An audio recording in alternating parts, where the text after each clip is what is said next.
Sylvia lives a couple hours away, so it's really special when I get time with her.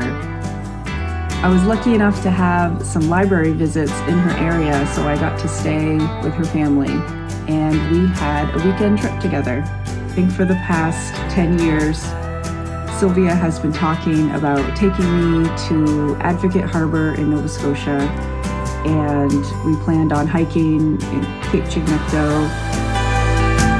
Sylvia really wanted to take me to these places because she knows the types of things that I want to paint, and she's been telling me that this would be a dream place for me to paint the landscape.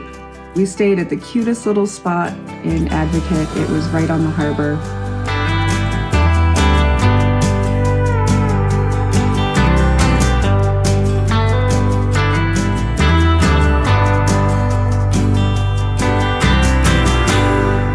The only problem was there was a fog bank over the harbor.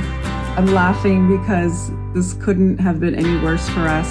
For 10 years, I've been planning to paint this landscape and see the view from this harbor, and the entire weekend we were there, all we saw was fog. It's a testament to what good friends we are, because even though we spent 2 days in a fog bank instead of painting and hiking, we laughed and had the best time together. So it really doesn't matter where you are with your best friend, you're gonna have a good time.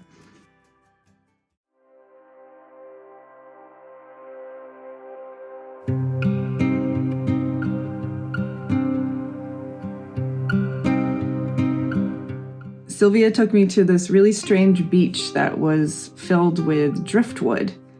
And just the way the currents are in this harbor, all sorts of things wash up on this shore, and piles of driftwood were here. And in the fog, it was really eerie.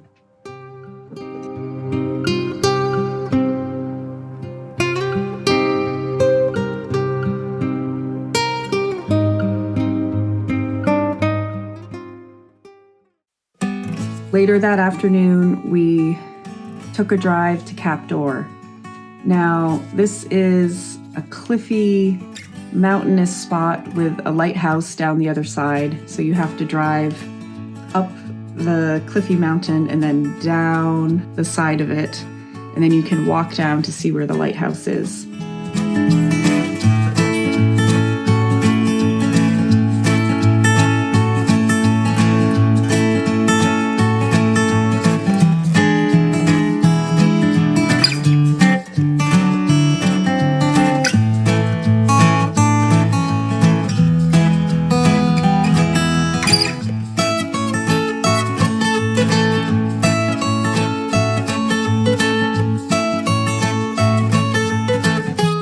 Because of the fog, I decided to do a painting of the lighthouse, and Sylvia went on a little hike on her own. I had so much fun sitting and painting this lighthouse, and while I was painting, I heard this strange sound behind me, and I got to see a little pod of porpoises swim by.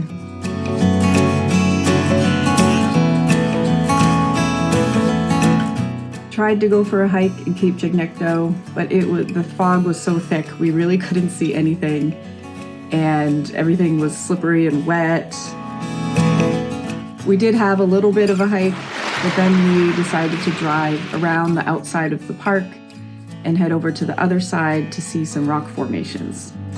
Now, this is what we were supposed to see on the other side of the park. But this is what we got to see. So apparently it was a full moon and a really high tide, and the road washed out.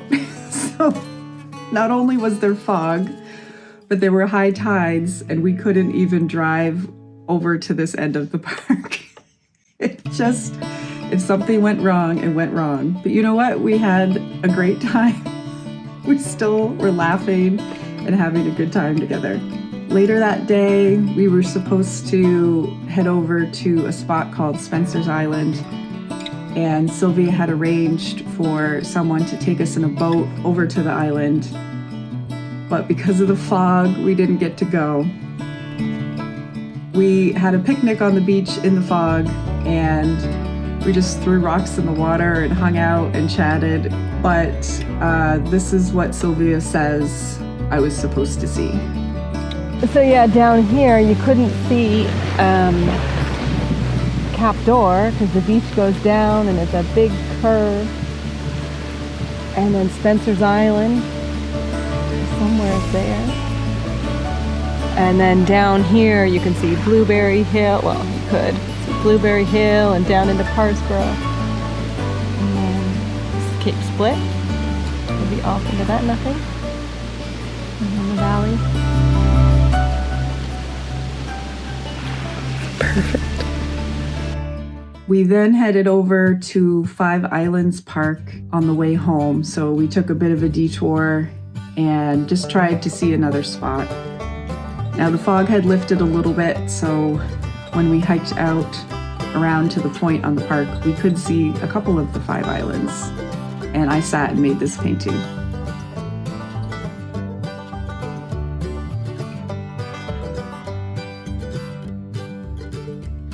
I think when you're with your very good friend, it doesn't really matter what you do, and it's nice to be reminded of that. And having said that, I really hope that Sylvia and I get to go back to this area of Nova Scotia. I would love to see what it looks like in the sunshine and have another adventure. A funny part of this story is, if you watched my Sable Island video, I was on Sable Island with Natalie from CBC, who was working on a documentary about fog while she was there. And she had asked me a couple questions about how I felt about fog. And I thought it was really strange that just a couple weekends later, I ended up spending 2 days in a fog bank. And it really made me think about her question, which was, what can you learn from fog? And I loved that I had that question in my head the whole time I was in this fog bank with Sylvia. And really, what you can learn from fog is that time isn't real. If you can't sense time changing because you can't see the sun, it just stretches on forever. So it's really just you and the choices you make. And I loved that I got to experience that with Sylvia because we chose to have a really good time and laugh and just be present together. And I think that's what fog can teach you. If you spend a lot of time in the fog, as you do here in Nova Scotia, you learn to be present and you learn to focus on the things closest to you.